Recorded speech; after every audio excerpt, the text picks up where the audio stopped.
Very good evening, each one of you. Thanks to the organizers for having me here. I think the time allotted to me is just 30 minutes. Without much ado, I'll just get into my presentation part. See, we have been hearing about the labor reforms, particularly the labor codes, for quite some time. I think it was floated in 2019, the first code on wages. Subsequently, other codes were also passed, but it is yet to come into force. And I think sometime next accounting year, financial year, it is likely to come through. So what are all the highlights of these four codes, and what could be the possible impact? That would be the main theme for my presentation today. And we all know that the terminology wage will have different definitions under different legislations. But under the codes, this term is defined in a uniform manner. So this will have a common definition once the codes are through. The major change which is brought about by this new definition is out of the monthly gross salary of an employee, at least 50%, I repeat, at least 50% should be treated as wage part. Currently, we all know, for example, if the monthly salary of an individual is 50,000, it is broadly divided into basic and allowances part. And for wages purpose, we consider only basic, and allowances are excluded generally. But of course, from one legislation to another legislation, the position could differ. But broadly, yes, we will consider only basic, which works out to say 10,000. And other allowances, yes, it may amount to 40,000 out of the total 50,000 gross salary. So, for example, for bonus purposes, we will consider only 10,000 as salary. For PF purposes, we will consider only 10,000 as salary. For gratuity purposes, we will consider only 10,000 as salary. Right. But once the codes are through, for this particular structure, at least 25,000, which is the 50% of the monthly gross salary, that should be treated as salary. So I think that is the major change which is brought about. Fortunately or unfortunately, knowingly or unknowingly, for the past more than 2 decades, in fact, while structuring the salary part, the employers keep the allowances higher compared to the basic and DNS allowance put together. So in some companies, the allowances part will work out to say 70%, some companies 80%, in some companies it goes up to 90%, right?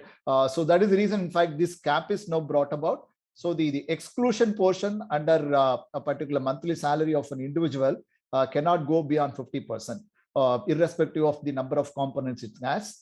And particularly, the new definition excludes HRA. Currently, the position varies, right? See, and for the purpose of Minimum Wages Act, the house rent allowance is considered to be part of wages.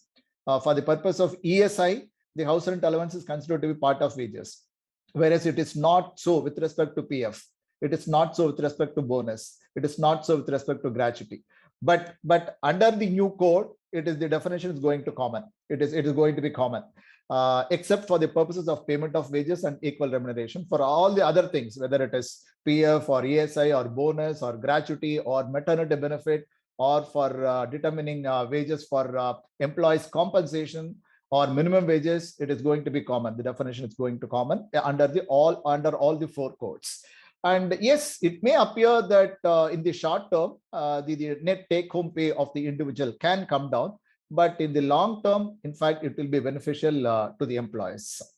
So I think this definition for wages will make a big impact when the codes are through sometime next financial year. And specific to minimum wages, currently we have a schedule attached to the Minimum Wages Act. So only those industries which are mentioned in the schedule, only for those industries, the Minimum Wages Act will be applicable. For other industries, it will not be applicable. Currently, that is the position. But once the codes are through, it will be applicable to all industries, right? And there will be two concepts. One is floor wage, and another one is minimum wage. The floor wage will be fixed by the central government. The floor wage will be fixed by the central government, and the minimum wage will be fixed by the central government as well as various state governments, that is the appropriate governments. So the catch here is the quantum of minimum wages when fixed by the appropriate government, it cannot be less than the floor wage fixed by the central government. So in that fashion, in fact, the floor wage is now given statutory force. And more interestingly, or minimum wage will be fixed for people in the unorganized sector also, right? And specifically, wherever the employers pay mere minimum rates of wages as a salary, monthly salary, they tend to split it into basic and HRA, which is fine today because HRA is considered to be part of wages under Minimum Wages Act. But once the courts are through, it cannot be done because HRA will not be part of wages. So it is excluded for the purpose of Minimum Wages Act also. And with respect to payment of wages, we all know that those people who are drawing a monthly salary of more than 24,000 per month, they are all excluded. They are all out of the purview of the current Payment of Wages Act. But that ceiling is now removed under the new codes, which means irrespective of the quantum a person draws as monthly salary, he will be considered as employee for the purposes of Payment of Wages Act. And currently we have two options to pay the monthly salary. The industrial establishments which have less than 1,000 employees, they can pay it within 7 days after the end of the calendar month, which is the wage period normally. And in case if the industrial establishment has more than 1,000 employees, then they can go up to 10 days. So they may have to make the payment within 10 days after the end of the wage period. So that option is there currently. But once the courts are through, irrespective of whether the industrial establishment has less than 1,000 employees or 1,000 employees or more than 1,000, they may have to make the payment within 7 days. So there is no option available.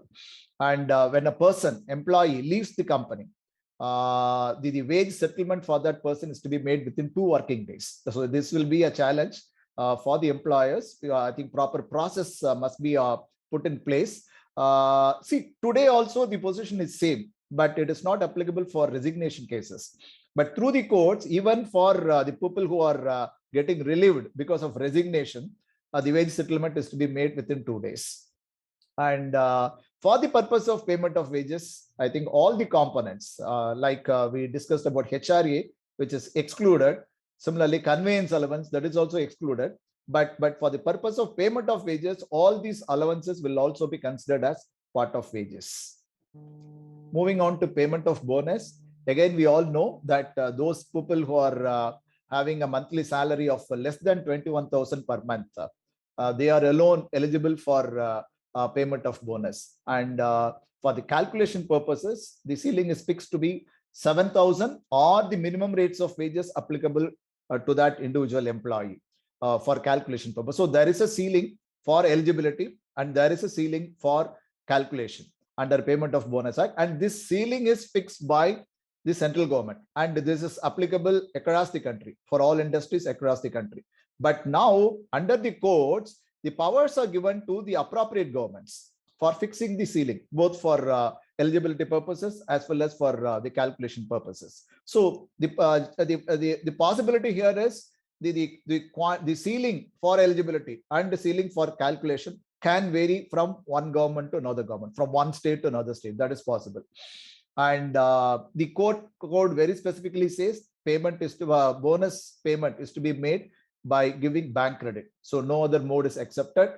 And in case if a person is convicted for having committed sexual harassment, that person will be disqualified from receiving payment of bonus for that accounting year. Of course, there are other causes like those who are involved in riotous behavior, right? So their bonus can be withheld.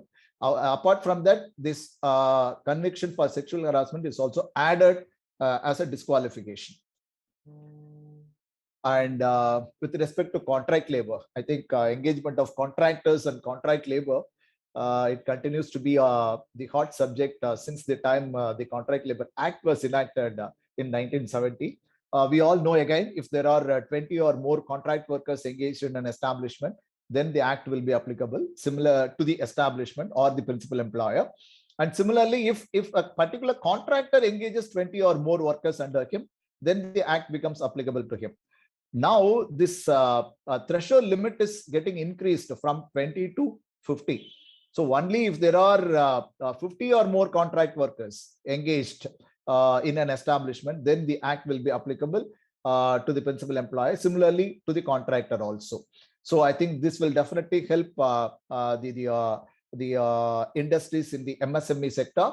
And of course, the number of contract workers engaged can come down. Then the core activity, yes, engagement of contractor for core activity of the establishment, it is prohibited, right? The term core activity is also defined in the code, and there is also a possibility for the contractor to get a common license if the contractor serves in multiple states, more than one state, then the contractor can get a common license. Currently, the provision is not there, but once the codes are through, that provision will come. And whenever a contract is entered into to fulfill the obligations arising out of the contract, the contractor will engage his own employees, because in many of the cases, the contractor himself is a legal entity. He himself may be a company. So he may engage his own employees to carry out the obligations arising out of a contract. Or another option is he will hire specifically a set of people specifically to carry out that particular obligation. Or it can be a combination of both the types of workers. That is possible. That is there in practice now. But both the types of workers are currently considered as contract workers. Legal position is something different, but the practice is slightly different. So both the types of workers are considered to be contract workers, but the code very clearly excludes those employees who are those persons who are already the employees of the contractor. They will not be considered as contract workers. So again, the number of contract workers thus can come down once the codes are through. And the contractor's payment, there are two things. One is the principal employer has to make the payment consideration to the contractor on a monthly basis. That is number one. And the contractor in turn has to make the salary payment to his workers. That is the contract workers. Now, there seems to be no link between these two activities. These two are, I think, isolated somehow. But through the codes, it is brought about that the principal employer has to make the monthly consideration to the contractor in the first place.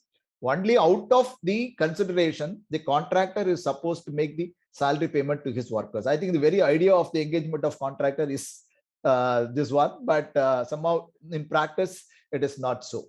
And minimum bonus, if the contractor fails to pay to his workers, that is the contract workers, the liability will pass on to the principal employer. So the principal employer will be liable to pay minimum bonus to the contract workers if the contractor fails to pay the minimum bonus to his workers. Now I move on to interstate migrant workers. Some points on this. We had some bad experience maybe last year. Once the pandemic started, we did not have, in fact, the proper data with respect to engagement of interstate migrant workers. So I think once these people are engaged, people from other states are engaged to work in a different state where the establishment is situated, the data must be properly available with the employers. And hitherto, in fact, under the Interstate Migrant Workmen Act, only those people who are hired through a contractor from another state, they alone were considered as interstate migrant workers, right? But there is a change once the codes are introduced, that even if the person is hired directly by the employer, not necessarily through the contractor, from another state, those person will also be considered to be interstate migrant workers, but provided if they draw a salary of more than 18,000 per month, then they will not be considered as interstate migrant workers. So whoever is hired from other state, either directly by the employer or through the contractor, and if their salaries happen to be less than 18,000, they alone will be considered as interstate migrant workers. Currently, the threshold limit for applicability of the act is 5 or more. If there are 5 or more interstate migrant workers working in an establishment, then the act will be applicable to that establishment. But the position is again slightly changing. Instead of 5, the threshold limit is getting increased to 10. So if there are 10 or more interstate migrant workers, then the act will be applicable to the establishment once the codes are through. So this is very specific to factories. So I will not harp much on this, because retail industries, most of the retail industries will be considered as either as a shop or as a commercial establishment. So the state specific Shops and Establishments Act alone will be applicable. But there is no change with respect to state legislations, right? So the governing legislation for the retail industries will continue to be the respective states Shops and Establishments Act. But one point here I would like to highlight is on overtime. So overtime again will be governed by the Shops and Establishments Act. If the retail outlet is situated, say, in Bangalore, then the Karnataka Shops and Commercial Establishments Act will be applicable. If it is situated, say, in Chennai, then Tamil Nadu Shops and Establishments Act will be applicable. So there could be slight difference because this is a state-specific legislation. But as far as Tamil Nadu is concerned, the number of hours, working hours per week is increased from 54 hours to 57 hours. This is a recent amendment.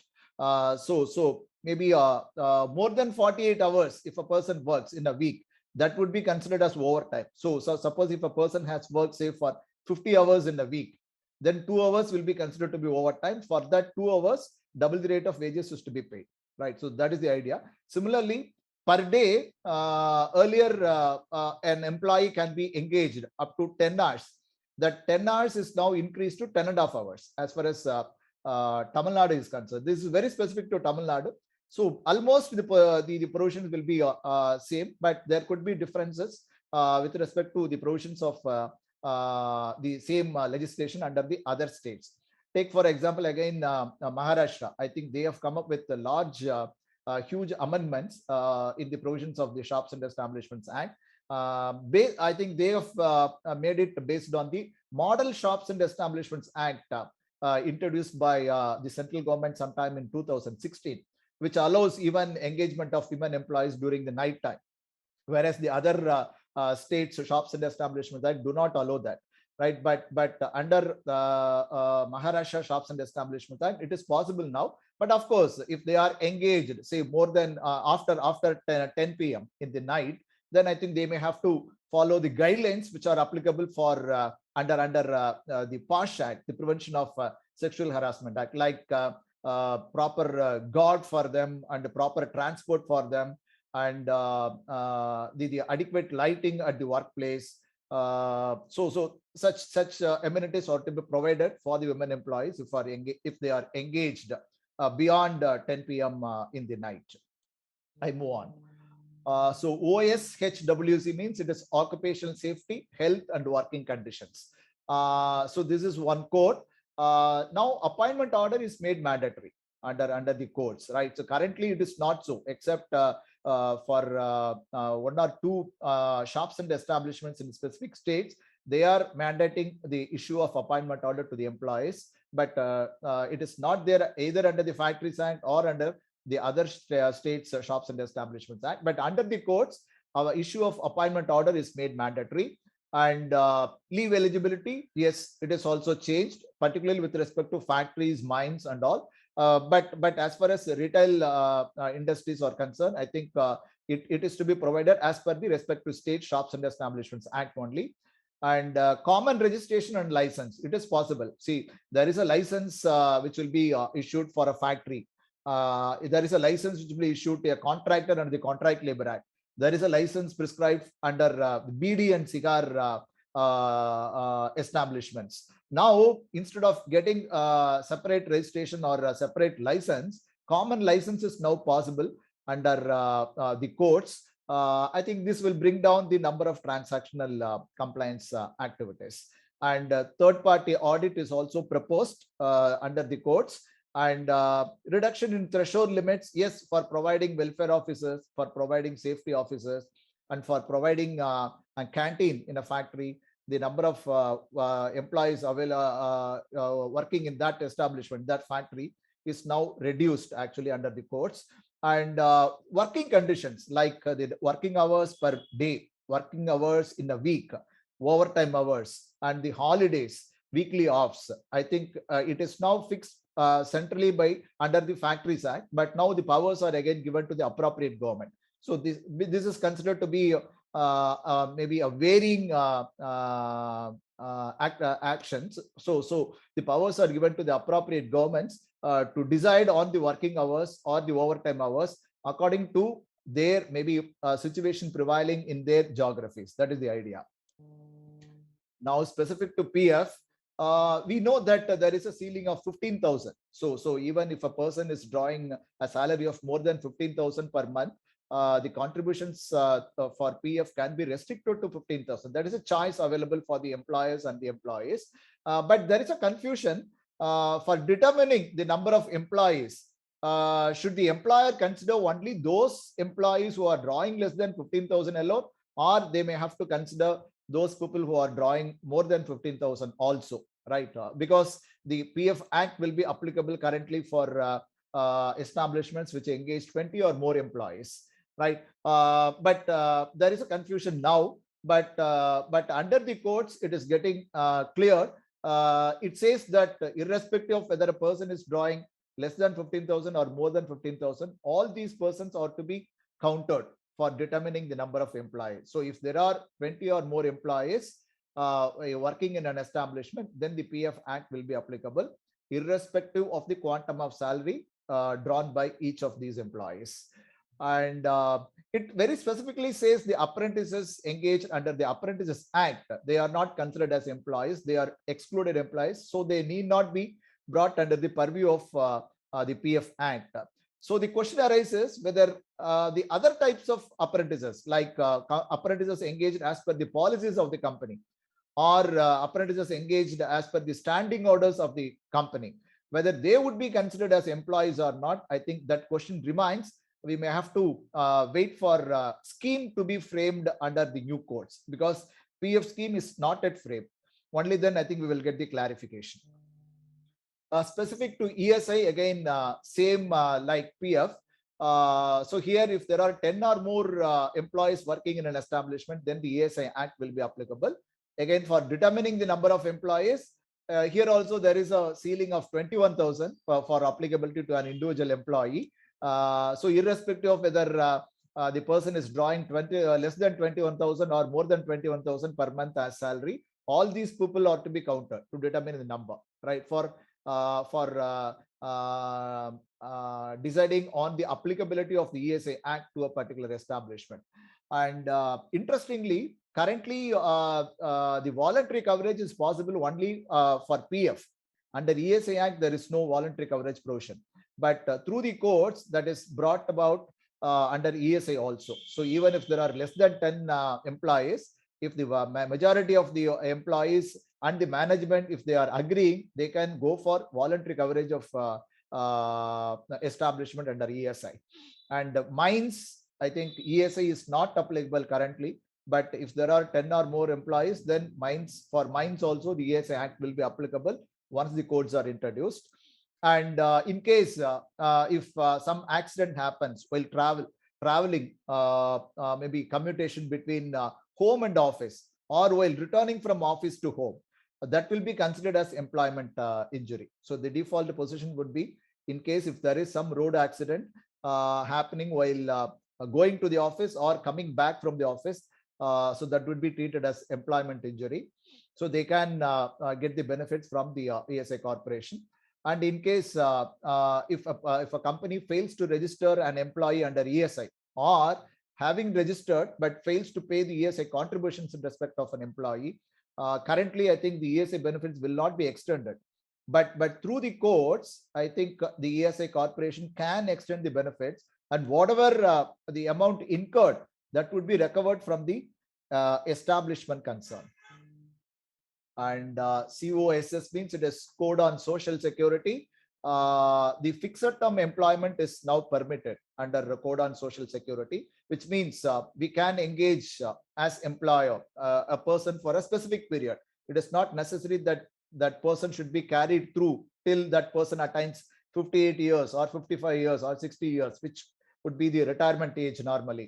So we can, as employers, engage persons, say, for 3 years, for 5 years, for 2 years. It is possible now.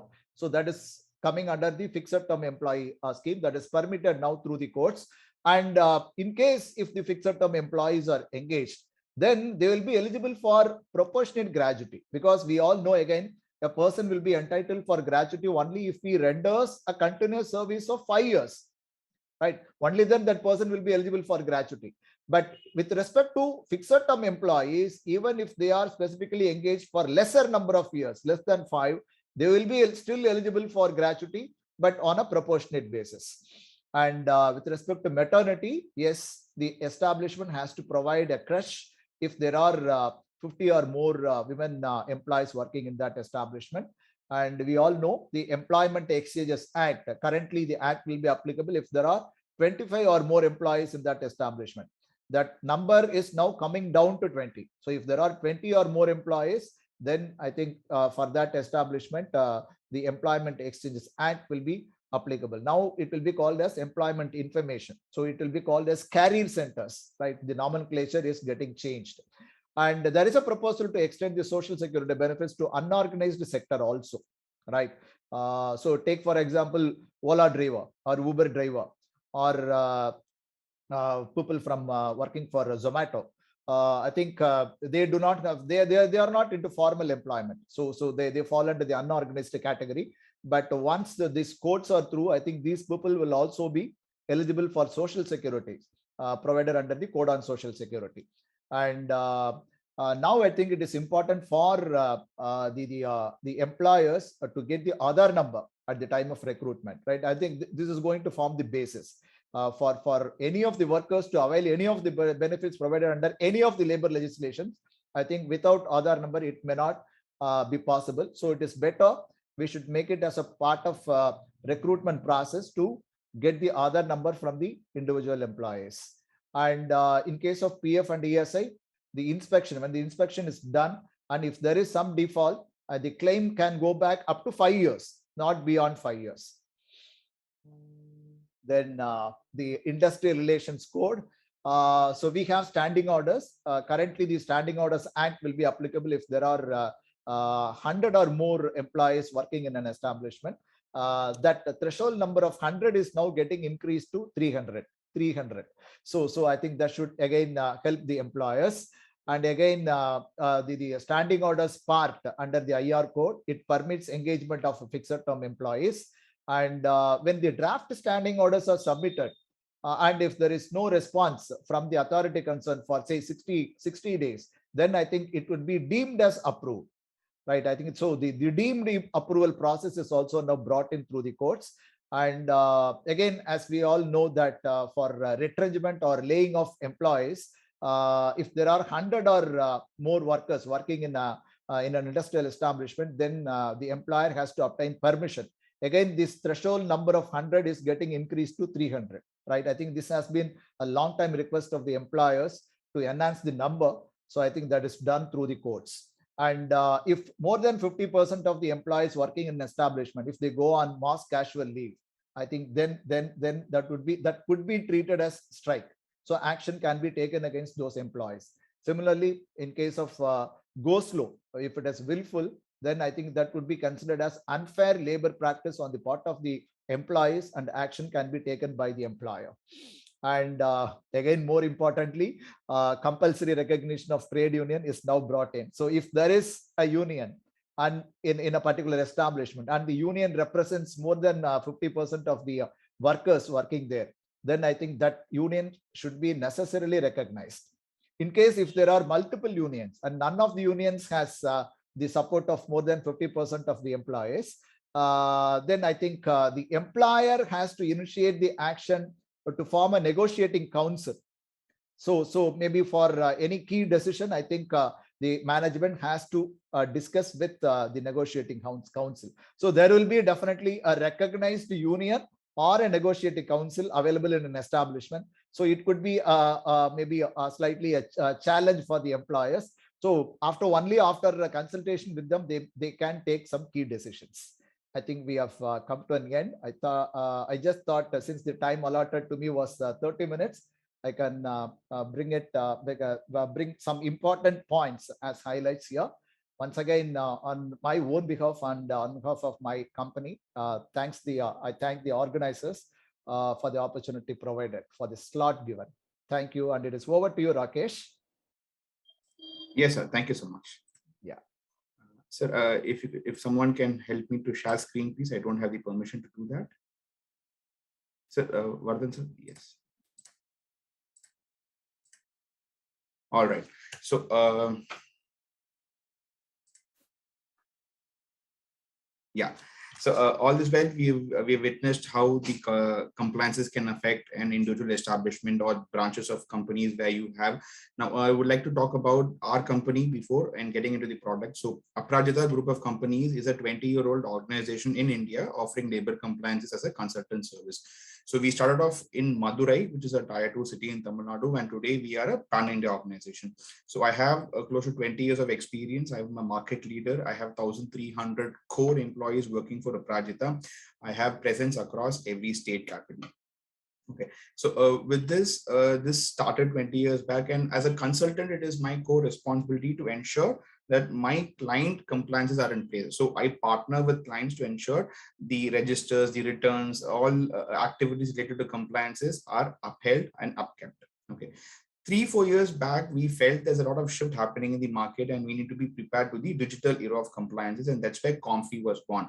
So Comfy is a cloud-based intelligent e-compliances global software. Okay, so what is Comfy? Comfy is a simple browser-based tool. It can think, it can trigger, and it can track. More precisely, it can tell you what to do, how to do, and when to do. So these 3 parameters are put into Comfy so that a person, even with a very, very limited compliance knowledge, will be in a position to handle the entire compliances of an establishment. Okay, so the reason we went ahead with this kind of a product is such a way that the entire information required for an establishment is already put in. So the domains in which Comfy can be configured or it can handle is basically your fiscal, corporate, and commercial, which is predominantly called as the finance law. Then we have the environmental, health and safety, which is the EHS, which talks about your fire, your PCB, all other one-time licenses which is required for your establishment to sustain and run. Then we have the core important called the labor, employment, and the industrial. So this domain will talk about your payment of wages, payment of gratuity, bonus, maternity benefit, all the important laws which is drilled down, which is state specific. Apart from that, we have industry specific standard policies and Comfy vendor, which are additional domains where it can be configured for an establishment. Okay, so what do you for any establishment here in India, for any retail store in India, these are the top 5 compliance challenges.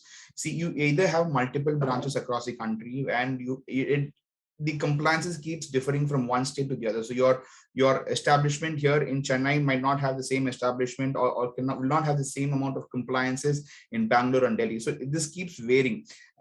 Second, since being location specific compliances, you need to adhere to that specific state or that specific municipality, and that becomes a constraint for you. Third important is the collation of records. See, what happens that you tend to provide information to your local team managers or your store managers, and they would in turn use a local resource to get the compliances done. Yeah, so they would get the compliances done. So it is impossible for a centrally located organization or a corporate company to collate every information or every records of statutory. So that takes time. And most importantly, there is no tracker inbuilt so that you're not aware. For example, a shop or a commercial establishment would have opened in September 2021. There would have been another shop opened in July 2021. So it is very hard for you to keep track on which license to be renewed on what date. Okay. And most importantly, there's no visibility. You're not seeing any dashboard which gives you branch A, branch B, this is the compliance score, this is the compliance score. That's where Comfy comes in. So Comfy will tell you how it needs to be done and when it needs to be done. So the result of non-compliances will lead to fines and legal risk where there's an inspection happening. The directors are subjugation for prosecution. There's an accountability issue because nobody takes the ownership. So because you will not find HR persons in every shop. So what happens is that even if an authority walks in with a notice or an inspection clause, the HR person is not there. So the store manager would not be, is not trained to handle such kind of a query. So it all gets reflected, or it gets sent to the corporate office, which again hit the board of directors.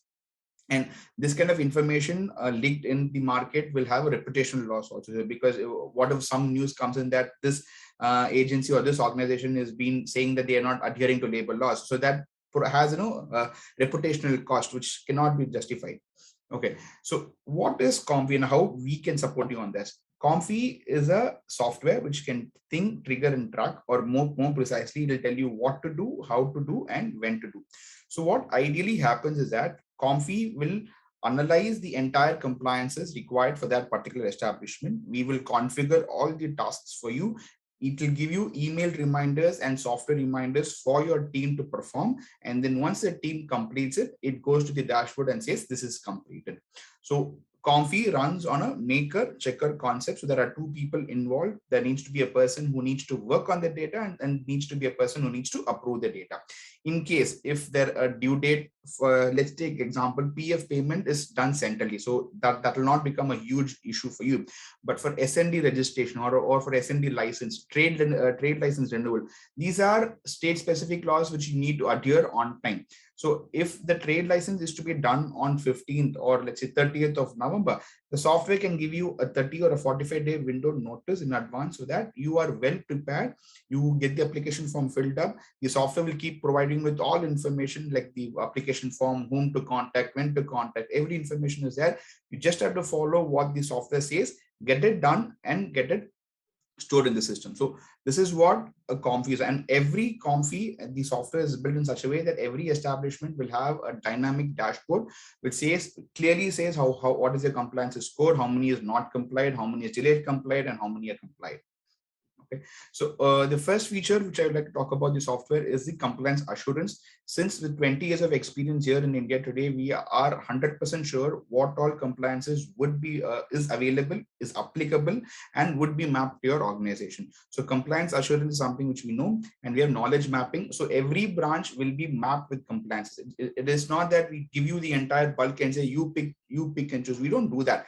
We sit with you, we understand which branch it is, what kind of activity is happening, how many employees are there. So based on that location and the employee headcount, we will configure the entire compliances required for that particular branch. And once it happens, we will not shut doors. So if there's any change in the process, if there's any change in the law or rules gets amended, every now and then the software keep getting updated, so that the task in which it gets configured for you is also updated. So every now and then there's a system update which happens, so that your compliance task is always latest. I'll just give an example. Let's say there's a form 21 which needs to be submitted. Okay, now there's been a recent amendment and form 21 is converted or amended to form 21A. So the next time when you hit refresh or when you reopen the software, form 21A will be available in the software for you to download and work on. So this information will be given to you through email and through in software notification that this amendment has happened and this is what it's going to be.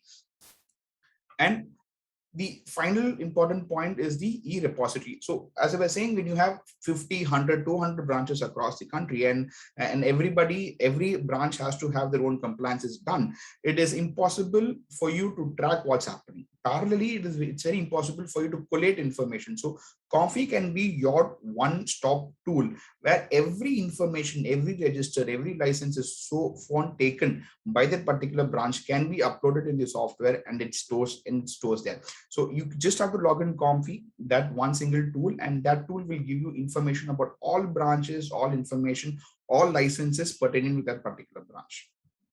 Okay, so I'll just leave 10-15 seconds of your time to have a look at the some of our key highlights.